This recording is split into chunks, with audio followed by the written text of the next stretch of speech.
NBC's Thursday primetime lineup comes into focus with Vision Express. Fast, fashionable, focused.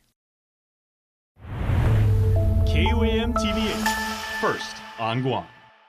KUAM News headlines are presented by Calvo's Insurance, protecting Micronesia for 85 years. Matson and the Adai Itano program. Apply at matson.com and McDonald's of Guam. I'm loving it.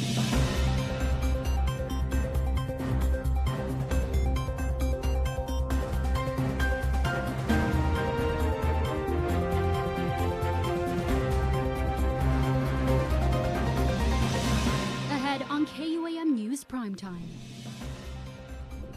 While the August primary may be over, the Guam Election Commission is staying busy gearing up for the November 3rd election. I'm Mitsuki Hirayama with a look at the races and the results still taking shape. GW faculty are openly criticizing GUE leadership for a lack of transparency and are alleging the department's central office are prioritizing charter school students over public school students. I'm Don Sulat with the details on this story tonight. And we'll tell you if the winds, rain, and surf of late are reason for concern and what you need to keep an eye out for during storm season. That and more next. Good evening, my friends, and Hafaday. I'm Jason Salas. We are KUAM, and this is Primetime. Here's your top stories for this Thursday evening. Well, as you probably saw on social media earlier today, a Cessna aircraft made an emergency landing today after being unable to return back to the AB Wanpat International Airport. The vessel safely landed in an empty field in Malolo, and officials say 2 people were on board but refused medical services. Matsuka Hirayama gets you up to speed. A small aircraft was forced to make an emergency landing down south here in Malolo and what appears to be due to bad weather. You can see behind me this Irie Cessna 172 aircraft. The windshield is cracked and you can see in the bottom mud tracks from where the aircraft was forced to make that forced landing. Now authorities say 1 pilot and 1 passenger were on board. Both are safe and have minor injuries. We just talked to Guam International Airport Authority General Manager John Kanata, who tells us that the aircraft departed at around 10:20 a.m. this morning, and at about 11:43 a.m. the airport got word that the aircraft landed near the NASA facility here in Malolo, where Guam Fire Department units had responded. As for the cause of the emergency landing, the airport says it's still too early to speculate and that the Federal Aviation Administration, the FAA, will be conducting an investigation. Now, we did speak with the president of Irie Services, Roki Matanani, who tells us that when the flight departed that the weather was actually okay, but that quickly changed. As we know, there were thunderstorms and heavy rain throughout the morning today. But he just wants to reaffirm that the passenger and the pilot are doing okay, they are fine, and minor injuries. And again, you can see the aircraft is still here.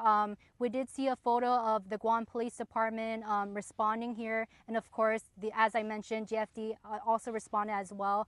But as we are here on scene right now, we do not see any officials, none from the airport or from GFD as they had responded earlier. And I do want to note that today just happens to be the 29th anniversary of the Korean air flight crash. And just this morning, one of our interns was up there at Nimitz Hill, where there were dozens of people there remembering the lives lost in that Korean aircraft flight crash that happened 29 years ago in 1997. So this is just a reminder that to fly safely, especially when we have bad weather during these times. And of course, the president of ID Services does reaffirm and establish that the passenger and the pilot are safe. For now, this is a developing story. I'm Matsuki Hirayama reporting for KUAM News in Malolo. All right, Mitsuki, so thank you so much for reporting for that on-site report from the Dandan area of Malolo. And as Mitsuki just mentioned, for 29 years, our friend Ina Lee has made sure the victims of the aforementioned Korea Airlines Flight 801 are not forgotten. And on Thursday, she led another memorial service honoring the 229 passengers and crew members that lost their lives. The 29th anniversary Korean air crash memorial service took place Thursday at 10 a.m. at Nimitz Hill, continuing a tradition each year since the 1997 tragedy. Despite heavy rain, mourners gathered beneath a white tent in front of the monument to honor the 229 passengers and crew members killed when Korean Air Flight 801 crashed into the high terrain about 3 miles southwest of the airport. Among the 229 people killed was Ina Lee's older brother, Koo Young-cho. Lee, the youngest of 9 siblings, said she and Cho, the 8th child, were close in both age and relationship. The two lived together after their mother passed. For the past 29 years, Lee has organized the annual memorial service, spending 7 days cleaning the site and arranging for the bush to be cut, with funding from Korean Air. She also invites friends, nonprofit organizations, members of the International Women's Club and Guam's Women's Club, lawmakers, and other community leaders to honor those who lost their lives. People of Guam, thank you so much. I've been living in 43 years on Guam. I wanted to make sure that we don't forget. And of course, it shouldn't be happen again, but it's open to the public every year, August 6th.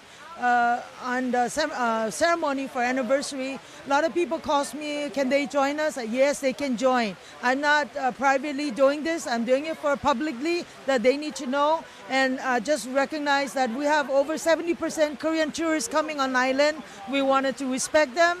And then we wanted to let them know that we are celebrating and doing our memorial services. According to the National Transportation Safety Board's aircraft accident report, Flight 801 departed from Kingpo International Airport in Seoul, with 2 pilots, 1 flight engineer, 14 flight attendants, and 237 passengers on board. Of the 254 people aboard, the report states that 228 were killed. Soso Leonin, a first responder who was among the 500 Guam National Guard soldiers activated during the emergency response, reflected on the crash. Leonin, a former State Command Sergeant Major of the Guam National Guard, was a young soldier at the time. After the mission, a lot of us had to go through counseling for what they did, what they've seen, because it was a first for a lot of us.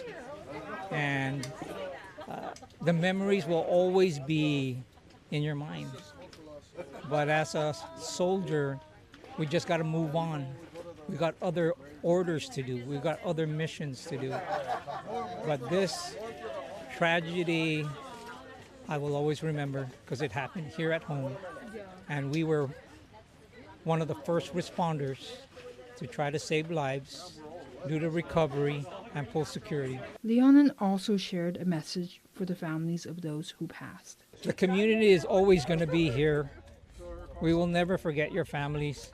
As long as people like Miss Ina, who continues to dedicate her own time to ensure that she continues these memorial services every year. So I ask that you continue to be strong, be safe, and your families will never be forgotten. Donna Chang, KUAM News. Donna, thanks so much. Well, the Guam Election Commission may have to do a recount of the senatorial race for the 15th and 16th places under the Republican ticket that will decide who will advance and who will be eliminated. It's a reminder that the race isn't over yet until all ballots are counted and officially certified. Once again, here's Matsuki with a look on how the November general election is shaping up. It's a race against the clock for the Guam Election Commission as they gear up for the November general election. GEC Executive Director Maria Pangilinan reminds us why the race isn't over yet. First and foremost, we have to make sure that the primary election can get certified. We have to look at 101 provisional ballots. From provisional ballots, off-island ballots to homebound ballots, the GEC is still collecting, processing, and getting ready to tabulate those votes by August 15. But can primary races be overturned this year? Pangilinan says that's a possibility. It seems that we may need to do a recount on the legislature for number 15 and 16 in the Republican side. So depends on what the commission decides. We may do the recount come Saturday. Under Guam law, a recount is done when the difference in votes between candidates is 2% or less. Newcomers Joseph Arreola and Alexander Duenas have just a 12-vote difference. It's a long, long agenda. So there's a chance that they may recess, the commission may recess after we finish with certifying the primary election and ratifying the nonpartisan candidates for the general election. In the November general, along with the gubernatorial race, the bid for Congress, and the heated senatorial race where half will be eliminated, there's also the nonpartisan races. The deadline to submit those candidate packets was August 5. For the nonpartisan candidates, only the Guam Education Board requires signatures. For the Consolidated Commission on Utilities and the Attorney General race, no nominating petitions were required. 5 candidates will be facing off in a bid to be Guam's next Attorney General, marking another highly contested race. In the order filed are incumbent Douglas Moylan, former Chief Prosecutor Philip Tidinko, former Senator Thomas Fisher, Public Defender Peter Santos, and former GMH Legal Counsel Jordan Paloon. The Consolidated Commission on Utilities also seeing a tight race with 3 seats up for grabs and 5 candidates. They include incumbent Simon Sanchez, Francis Santos, and Michael Limtiaco, and newcomers Roy Adenay and Kenneth Perez. Meanwhile, 6 seats are up for grabs in the Guam Education Board, but there are only 3 candidates that submitted a qualifying nominating petition. They are newcomers Isaiah Uggan and Ronald Azuzu, and incumbent Ron McNinch. Pangilinan says it's unclear what will happen to the other 3 GEB seats as write-ins are not allowed. Meantime, she reminds the community that online and motor voter registration is now available. Volunteer voter registrars will also be conducting outreach events to encourage the community to exercise their right to vote. Remember that voter registration is a nonpartisan activity, so they can register anywhere and make sure that we get as many people registered again. Most important, we need to invite our young folks to come in and vote on early voting or on election day itself, Tuesday, November 3rd. Again, the GEC board will meet on August 15 to certify the primary election results and ratify the nonpartisan candidates for the general election. Matsuki Hirayama, KUAM News. From Island Education, the topic of GW High's campus being a temporary home of SIFA Charter School has been a hot topic amongst parents, students, and other key stakeholders. And with GW special education teachers and other faculty openly criticizing GDOE leadership for a lack of transparency and alleging the department's executive staff mandating GW special education class shuffle around in order to accommodate the incoming SIFA students. Reporting on this story is our Don Sulat. Tension is growing between George Washington High teachers and Guam Department of Education leadership. The only room that's available is a laundry room with mold and broken things and an open fuse box. That's what's available. That's what's a vacant classroom. GW staff is crying out to GDOE Central for allegedly prioritizing Science's Fun and Awesome Learning Academy charter school students over GW's special ed students, with GW teachers and other stakeholders claiming GDOE's leadership is booting out special ed kids from their classroom to accommodate SIFA. And what SIFA gets is a classroom that I've put thousands of dollars into making a clean and safe environment. GW teachers, faculty, students, and other key stakeholders having a meeting at the campus in an attempt to provide some form of transparency. Among those stakeholders were Committee on Education Oversight Chair Senator Vince Borja and Senator Chris Barnett, with Senator Barnett openly criticizing the department's leadership. We're kicking out our GW Gecko students to put a charter school here when we have other properties, other schools with truly vacant wings. These classrooms are not vacant. So I just wish they would stop saying that they're leasing a vacant portion of the school, because they're not. They're evicting our Gecko students. As for why GDOE staff were not informed, it appears it was a miscommunication between GDOE Central Office and them. KUAM reaching out to GDOE Central to get their response in the public backlash. I think they felt that the communication could be better handled, and I apologize for that. KUAM asking acting GDOE Superintendent Franklin Leon Guerrero about the reported lack of communication and transparency between the department's leadership and GW faculty and staff. Leon Guerrero telling us there were a total of 4 meetings to discuss SIFA's temporary move to GW, in which GW's admin were present at, to include yesterday's stakeholder meeting. I'm not sure that they understood that the principal and the assistant principal were in all the meetings. I'm not sure that they understood that the principal and assistant principal were the ones who offered up the movement of the SPED classes. The principal told us they were going to be talking to their staff. So as far as we know, the principal and assistant principal talked to their staff, and they came back and said, this is doable, we agreed to this, you do the punch list of repairs, we're good to go. CFA's lease with GW is for 4 months ending in December. Should the manta rays wish to extend their stay with the geckos, they would need to have another meeting. Leon Guerrero adding, all of the stakeholders, not just the principal, not the assistant principal, but all of the stakeholders at GW High School, teachers, would like to be included in that discussion. Reporting for KUAM News, I'm Don Sulat. And from the Crime Watch, GPD is investigating a burglary over at Finnegodson Elementary School after several classrooms were broken into. Police say the incident was reported on Wednesday just before 6:30, with officers responding to the school and finding multiple classrooms with damaged windows and doors as the investigation got underway. Authorities have not released any information on what may have been taken and if anything, and the investigation remains ongoing. If you have any information about the burglary, please contact GPD's dispatch at 475-8615 or submit a tip anonymously at Guam Crime Stoppers. Please stay tuned, everybody. Primetime will continue right after this.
NBC's Thursday primetime lineup comes into focus with Vision Express. Fast, fashionable, focused. KUAM TV8, first on Guam. Let's do this. Pack the backpack. Fill the lunchbox. Cover the basics. Start new adventures. Whatever's on the schedule, Kmart has everything you need, all in one stop. Kmart, let's make a great school year. Anything's possible. College is possible. Retirement is possible. Adventure is possible. And so is saving for it all with our Bank Ohana Savings Special. Earn an interest rate of 3.25% for the first 90 days when you deposit $25,000 from another bank into a Bank Ohana Bonus Rate Savings Plus account. Requires a Bank Ohana checking account with an opening deposit of $500. So make your savings goals possible. Anything's possible. Reach your possible with Bank of Hawaii. Welcome back, everybody. Even though Guam isn't immediately facing any threats from Mother Nature at this moment, the very erratic weather lately due to seasonal storms has had many locals on edge or just indifferent. So Brandon Aylett from the National Weather Service expertly broke down what should and what should not be a concern for all of us and how 2026 with the Sinlaku and Bavi typhoons is expected to be the most active season in almost 30 years. All right, everybody, I'm joined by Brandon Aylett, who just happened to be here. He's at a conference right now, but Brandon, this actually kind of like drives home the point of why we are telling people that we are in a very, very active weather season right now. It's not just a week thing, it's not just a day thing and everything, and you guys are predicting that because this El Nino season is supposed to be pretty active. Absolutely, and so while we're definitely glad we're not getting any tropical cyclones, they're well to our north right now, we're still seeing this westerly monsoon pattern that has kind of dominated the weather this week, but it's really starting to rear up with these heavy showers, thunderstorms that we're seeing around Guam, and right now for the next few hours we stand to see more very heavy showers pushing across the island. Okay, and that also means possible flooding in low-lying areas. There may be some storm surge as we see like the waves and like really coming in and everything. So even though we're not technically in any sort of like typhoon danger, conditions still could be like that's right. unfavorable. And so probably today's the main threats will be lightning. So if you're outside, sports, hiking, be aware there's lightning. We've seen some pretty frequent lightning. We've had some statements out of the weather office today. But flooding with these torrential downpours, not all of the Guam is seeing it right now. It's just in central Guam, but it's going to be moving around as we get more waves of showers coming through. You know, we have to be weather ready for the remainder of the year, right? Absolutely. So if you're not quite fully re-prepared after Bavi, now's a good time to go ahead and really stock up. Make sure you're ready for any other typhoon that may pass by throughout the rest of the year. Out here in the West Pacific, it is good to have that preparation year-round, no matter what. And because we still got a lot more 2026 left with this El Nino year. Right. And so right now we can breathe regarding tropical cyclones in the Marianas, but we still got September, October. Those are the months that we typically see that rise in the climatology for typhoons in the Marianas. You guys are actually predicting, again, a highly active El Nino season this year.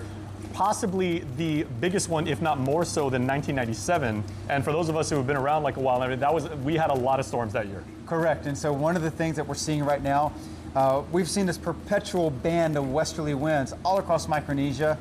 We have Typhoon Dolphin well to the northwest of the Marianas. We have another developing tropical cyclone near Wake Island. It's pushing way north of Wake Island. It's good for us. It's redistributing all that warm water. It changes where the tropical cyclones form, pushes it farther east. So things are changing. Looking at a strong El Nino, and the other side is drought for next dry season. Oh boy. Okay. So we're going to be talking about that soon, though. Okay, well, we always appreciate the knowledge. We appreciate the expertise. And, you know, one other thing about why you got to stay like weather aware is be healthy. All right, and can we please get inside? Because I don't want to catch a cold from all this stuff. Sounds good. Okay, and let's go. Protect that hair. I mean, there you go. Always fun catching up with our buddies from the National Weather Service. All right, now one aspect of our community that makes me so proud to have the privilege of calling myself Guamanian is how we help people and how we love to have a good time. And those two virtues will be on glorious display this weekend at the 13th Pink Ball for Cancer Awareness and Support. And you might want to dust off your bell bottoms and disco balls, my friends, because this year we're taking it back.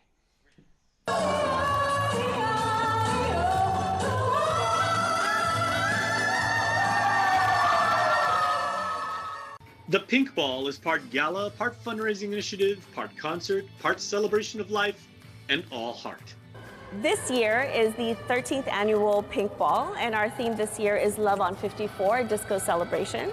And we're really excited that we're celebrating our 13th year. Our beneficiaries this year is Guam Cancer Care and the Edward M. Calvo Cancer Foundation. And those organizations recognized in this year's ball greatly appreciate the opportunity to care for the patients, families, and caregivers, all impacted by cancer. Not only we grew as an organization, but it's really just emphasizes the importance of doing what we do and also the necessity of the continuity of services. Many cancer patients do not only come to us for a grant once, but we remind them that they're eligible once every 12. We would like to continue with this mission through our patient navigation, connecting these services to our local community so that we can keep our families on Guam. The event is also a grand opportunity for young people and students to become aware of the true scope of cancer in our community and to get involved with service learning. Absolutely. We actually work a lot with the schools, and we support, of course, like Guam Cancer Care and Edward M. Calvo Cancer Foundation. We also do a lot of cancer screening and cancer promotion. That's really a part of what we do, is giving to them so that they can support these programs that also help the community and help our youngsters to learn about cancer and learn about what they can do to prevent cancer as well. So please, join the festivities and make sure to bring your disco best. Take out any 70s outfit that you have. Bring your dancing shoes. It's going to be an amazing event. It's going to be filled with fun, laughter, and a lot of dancing. So we're really excited to see all of the sequins, all of the bell bottoms, and just all of the love that everybody will show for that event. So just come on out, check your mom, your grandfather's, your grandmother's closet and see if they have any of their 70s gears, and just come and celebrate with us. But in all, it's a chance to become a part of a strong support network of those Guamanians who stand by our neighbors in need. The generosity of our local community and spirit of Anafanalek, it's just unmatched, and it helps, us continue what we do and help people in the community, and in turn, just continue to do good. Every year they're always coming up with something new on what to do, and so it's exciting. So again, we can't do a lot of what we do without your continued support. Thank you so much. Now for a look at your world at home. We're taking you from the tip of Tumon at Gun Beach all the way out to the water on a beautiful sundown.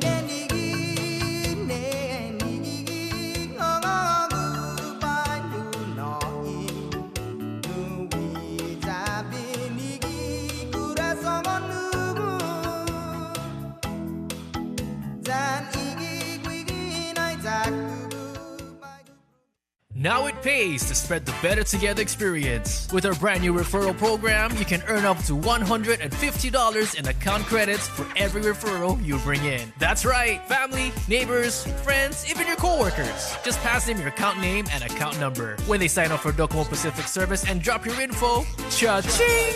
Credit applied. So spread the word and start stacking those savings. Additional conditions may apply. Docomo Pacific, we're better together. When a crispier McCrispy strip is created, only the best sauce will do. Behold, chicken Caesar greatness. Caesar sauce at McDonald's for limited time. Don't need a work break, keep the smile on your face. The moments you can't replace, and I'll be around. Whoa, you can count on me. You can count on me for life. Wherever life takes you, we're always here for you. Calvo's Insurance. Count on us for life.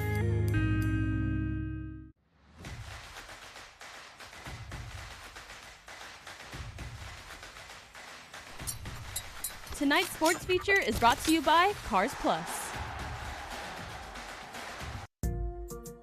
The Academy Way has produced another outstanding student athlete that's going to get a top-notch education and play the game she loves. Madeline Atta, the Cougars' senior captain, signed her letter of intent to attend Emmanuel College in Boston, bringing a relentless work ethic, a shooting touch that would make an Olympic marksman blush, and the intellect to do what she's always done, excel at the highest level. It's a success story for this national team veteran that proves dreams do come true and that hard work pays off. She's risen up, starting varsity her freshman year, all island for 3 years, representing Guam at U15, U16, playing for the women's national team, and then eventually signing with Emmanuel College. All of that isn't because she's tall. It's because she's a very hard worker. She's somebody who's committed to her craft, and we're not talking about 1 day, 2 days, sometimes it's twice a day, 3 times a day. You get your athletic ability from mom and dad. You get your humility from mom and dad. From your teachers and your teammates, and from your teachers and your coaches. You get your spirit. But at the same time, as an athlete, your game is completely your own, right? What do you bring to the table when you go off to college and you say, we know that they've got goals that they want to achieve. What can you bring to their team concept, and what do you do? I would say my work ethic and my dedication, how hard you when you commit to something. I would say that when you commit to something, I truly believe that you have to commit to it, and to get to where you want to be, you just have to keep working at it and staying consistent. So I think my hard work and my work ethic. She worked hard to get where she is. Her parents pushed her when she didn't want to work hard. Her grandparents pushed her when she didn't want to work hard. Her teammates pushed her when she was tired. But then she kicked her own butt. And I think that through that dedication and that commitment and that work ethic is why she's where she's at. What about Emmanuel felt like home and felt like the right choice? Yeah, I actually toured multiple colleges over April, I think. And Emmanuel just really reached or checked all my boxes, I feel like. It felt like it's a place where I could thrive in academically, and I'm going away from home, I'm really far, and I don't want to feel by myself, and I feel like their community is just very strong and close. Yeah. What do you plan to major in? I'm majoring in nursing. Yeah. The first in a long time to sign for basketball. I think the last one for Academy was Mia Taitino and Mia Nicholas. Ironically, they're teammates on the upcoming Micro Cup roster, which starts next week. So Academy has a lot of representation. What do you want to bring over there so that you can have, you know, like literally like a taste of home and hopefully like cook for your teammates? Oh. I don't really cook, but I know how to make Spam and eggs. So, Spam, yeah. Spam masubis. Well, what do you want your family to send you when they send you like a care package or something? Oh, I would like chamorro chip cookies, some Guzzeria, yeah, maybe Ichiban. Eventually he said, you know what, I like what she brings. Her speed, her versatility, the fact that I used her in all different positions, not just local competitions, but the places that we played off island, Korea, Japan, Philippines, I sent those as well. And through fate, he said, okay, we're picking her up. And he's really excited about what she's gonna bring to the roster. And she is adding something that he feels that they need. One, they need a solid three-point shooter and someone who can attack the basket. I would like to thank my parents for all their sacrifice and their constant dedication for me achieving my goals. I'd like to thank all my coaches, Coach Mad, Coach Rocks, Coach Jimmy, Coach Jordan, Coach D, my trainers Mike and VJ Borja, and all my national coaches that I've played for. I'd like to thank all my teammates for pushing me and for helping me become a better player. And I would like to thank all my friends and family for always supporting me. Yeah. And that commitment instilled a sense of discipline that I think is why she's successful in other parts of her life and why she's gotten the opportunity to play for Emmanuel College. Tourism is our #1 industry. As Guam's largest employer, tourism supports more than 50,000 jobs. In fact, 1 out of every 5 jobs is tourism-related. Annually, tourism generates over $163 million in tax revenue. Without it, every household would pay an additional $3,700 per year. From real estate to retail, tourism has a positive impact on every industry, helping make Guam a better place to live, work, and visit. Support tourism, brought to you by the Guam Visitors Bureau, celebrating over 55 years of tourism. Freedom, that's a cheap thing. Freedom to ignore this, that's a cheap thing. Sacrificing facial hair to nature and involuntary blood donations, cheap things. No one signs up for an 800-pound bear chase. But if it happens, cheap thing. VIP parking, exfoliating, treating gravity like a suggestion, saying, it'll dry. Free-range parenting, forgetting if that's a moose or an elk, all cheap things. Remembering without saying it, couldn't be more of a cheap thing. Sweating your tail off, freezing your tail off, an American saving another American's tail. Cheap things. Making a cheap vehicle for only people with cash like him? Not a cheap thing. Or confusing capability with unaffordability? No, not a cheap thing. Making adventure affordable? Now that's a cheap thing. So we're bringing you more cheap things this year, because cheap things should be everyone's thing. Slow roasted chicken at Taco Bell. It's inside the new Cantina Chicken Rolled Quesadilla. Yeah, it's in there. He gets it. The new Cantina Chicken Rolled Quesadilla, only at Taco Bell. Hey, where are all my pet owners? Where you need to be. You only got a week and a half to go to the Sinahania Community Center, the mayor's office, in fact, because the SNP clinic is back. And if you want to spay and neuter your pets, please make sure to bring your furry family member by. Only $50. It's going to be the best nap they've ever had, and you are going to be able to contribute to keeping our stray animal population down. We will see you there in Sin City. All right, back to school drive is coming up, and we will be at the Micronesia Mall. Check out Raising Cane's in the food court, because we will be there. There's going to be a big wooden box, and we are accepting your very generous donations of school supplies for kids of any age and any level, and we are going to send our kids back to school. Remember, most schools start next week. We are going to send them back to class prepared, empowered, and ready to succeed. And lacing up for literacy, I am super stoked about what Weddingale is doing, because they have a run walk coming up. And you know what? That is on the 8th. That's this weekend. So please make sure to get registered, get involved, and thank them for this absolutely amazing poster, because I love when the deerlings are lacing up. That is super, super awesome. And they're reading. That's super cool. Also super cool, 7 birthday shout outs for tonight.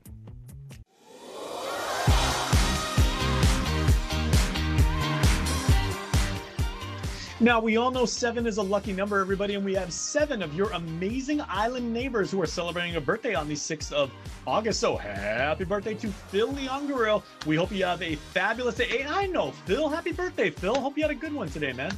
Peter Duenas, I know Pete too. Happy belated birthday, Chef. Hope you had a great one, and we hope for sometime, Pete, that someone cooked for you and made you something absolutely amazing. But we know how good of amazing a guy is Pete, and he's gonna cook for other people because he's just awesome like that. Marvin Chrysostomo, happy belated birthday to Marvin. Your friends and family are sending you their very best. Also, happy birthday to Ray Garrido, who blows the candles out today, as does Maria Pangolina. And Maria, we hope you have an absolutely beautiful day today. Also, BJ Verlinsky. Hey, I covered BJ when he was playing football, man. Absolutely amazing. BJ, have a wonderful birthday. And Leilani Bigler, happy birthday to you, Leilani, from your friends and family. And also for the absolutely beautiful Maria Chargaloff, your shout out, Auntie Maria says, Ma, we thank God every day for blessing us with a mom who gives her heart and soul to this family. Happy blessed birthday to the queen of our hearts, from your children and from your family, from the village and from everybody on Guam. Happy birthday and blessings to you. Want to wish your special someone a happy birthday? Just click the QR code here on your screen or email birthdayclub@kuam.com. Okay, of all of those birthday celebrants, I knew like 5. That is absolutely amazing. All right, that's going to do it for our show, everybody. Thank you so much for watching. We will see you tomorrow night.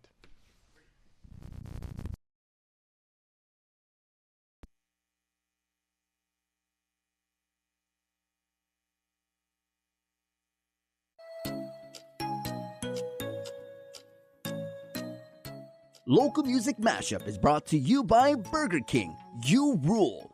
Howdy guys, my name is Kobe Onadera and I'll be hosting this episode of Local Music Mashup brought to you by our friends at Burger King.